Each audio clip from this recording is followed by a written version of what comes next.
Mm, am, Ay, disculpen, me agarraron otra vez meditando. Es que de verdad que hay que tener paciencia para estas cosas. ¿Ustedes todavía creen en los relatos, en las historias, en las narrativas que nos comentan desde el norte? Si es así, hoy les traigo la lección básica. Sí, la tabla del 1.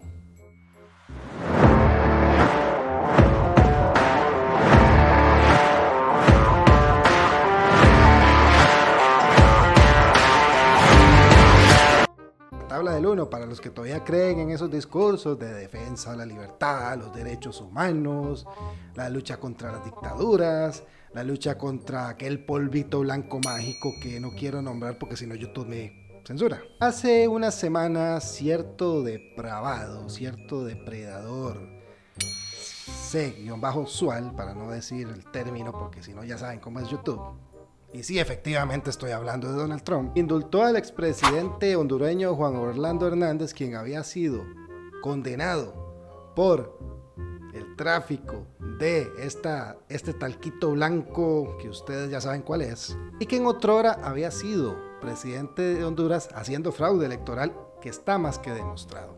Conociendo esta historia, conociendo que el señor Trump o Mr. Trump indultó a un expresidente condenado por traficar ciertas sustancias ilícitas y que al mismo tiempo había sido presidente de Honduras gracias a un fraude electoral, ¿alguien nos puede explicar entonces por qué secuestran al presidente de Venezuela por precisamente las mismas razones? ¡Que alguien me explique! O sea que si uno lo hace está mal, pero si es el amiguito, el aliado, ese sí está bien y lo indultamos. Claro, ahí sale el presidente Trump en cadena nacional a decir que han secuestrado al presidente de Venezuela, sin decir que hubo un bombardeo constante del suelo venezolano, donde no les importó destruir edificios de apartamentos donde habían familias y donde también destruyeron estructura hospitalaria. Por supuesto, la misma excusa, que el tipo es un narcotraficante y encima un presidente entre comillas ilegítimo, porque para Estados Unidos cuando alguien gana una elección y es alguien que no va conforme a sus intereses, entonces hay fraude. No les suena raro, no les suena irónico, no les suena extraño. Ahora, si no están muy convencidos de esta lección sobre la tabla del 1 y el guión oscuro norteamericano, ¿qué les parece el caso de Ahmed al-Shara, el actual ilegítimo líder sirio?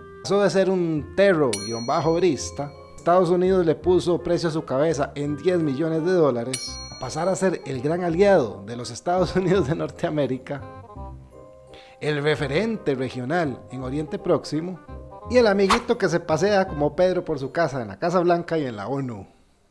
Magia diplomática llamarían algunos. Claro, es que todo tiene una coherencia. También el caso de Noriega.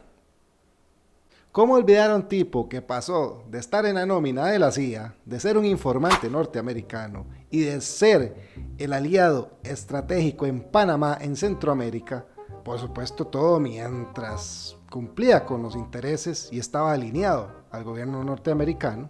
Pasar a ser de la noche a la mañana, una vez que el tipo dijo me canso, ya no coopero con estos, a ser declarado como otro traficante de talcos blancos mágicos y a ser eventualmente derrocado. Qué casualidad, mientras fue aliado, en Estados Unidos no sabían nada de las actividades ilícitas de este señor,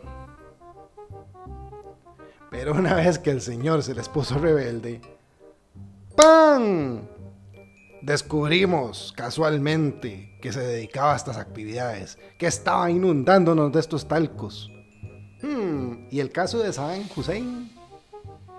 ¿Cómo es que este señor era el aliado estratégico en Medio Oriente, en Oriente Próximo, era el ejemplo a seguir, y que inclusive fue apoyado por el gobierno norteamericano para invadir Irán? Un tipo que en la Casa Blanca lo recibían con champán, whisky, cenas carísimas. ¿Cómo es que pasó de ser eso a de pronto ser tirano-geno-sida, una amenaza a la seguridad nacional y a la seguridad regional en Medio Oriente? Esto después de que al tipo se le ocurrió ir a invadir Kuwait, que es un aliado norteamericano.